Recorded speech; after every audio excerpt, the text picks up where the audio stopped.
বাবা বাচ্চা ছিলাম না, সুনীলের বাড়ি গেছি, সুনীলের বোলার পাল্টে গেছে বাবা, গেছিলাম রে বাবু রে বাবু, চলে আয়া দিয়ে দরজাটা দিয়ে খোলা, ও মা আমি খোলা দেখে আমি গো মা আমার ঘরে কি অবস্থা, ওই তখন মাস্টারের বউরে ডাক দিয়ে আনছি, বৌদি দেখে যাও গো আমার ঘর সব আইসে আয়া দিয়ে অবস্থা, আমি আর ঘরে ঢুকছি না, এমনি পয়সা আইছে, পয়সা এসে দেওয়া ঠিক আছে,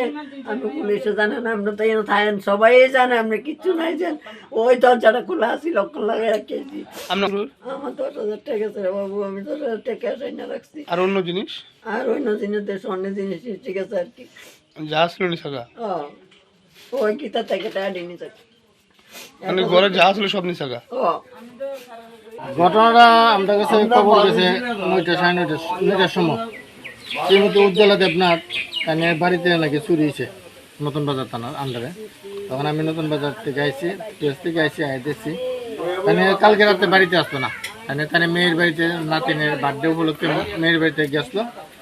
কালকে বাড়িতে খালি আসলো, তাই একাই থাকে বাড়িতে, অন্য কেউ নেই। তো বাড়ির থেকে যখন তাই সকালবেলা এসে আইতেছে, বাইরে লাইটও জ্বলতেছে, গেটও লাগানো, উনি রাস্তা দিয়ে তারা ঢুকছে, দেখে তারা দরজাটা তালা ভিতরে তালাটা ভাঙছে, দরজার ভিতরে ঢুকছে,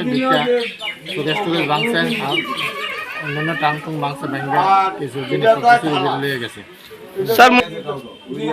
তাইনে উজ্জ্বলা দেবনাথের বয়ান অনুযায়ী 10,000 টাকা মতন ক্যাশ আসলো, তাই চিকিৎসা বাবদ রাখছিল, এই টাকাটা চুরি হয়েছে। আর গয়নাটা না চুরি আর কিছু গয়না বলে আসলো, ওইটা নিছে। স্যার পুলিশ তো নর্মালি পুলিশ রাত্রেবেলা মোবাইলে যা, দুইটা মোবাইল বাইরে ফিস প্যাকেট আছে, বাজারে আছে, নাগা পয়েন্টে আছে, ঘুরতেছে, এটা তো পাড়ার মধ্যে একদম,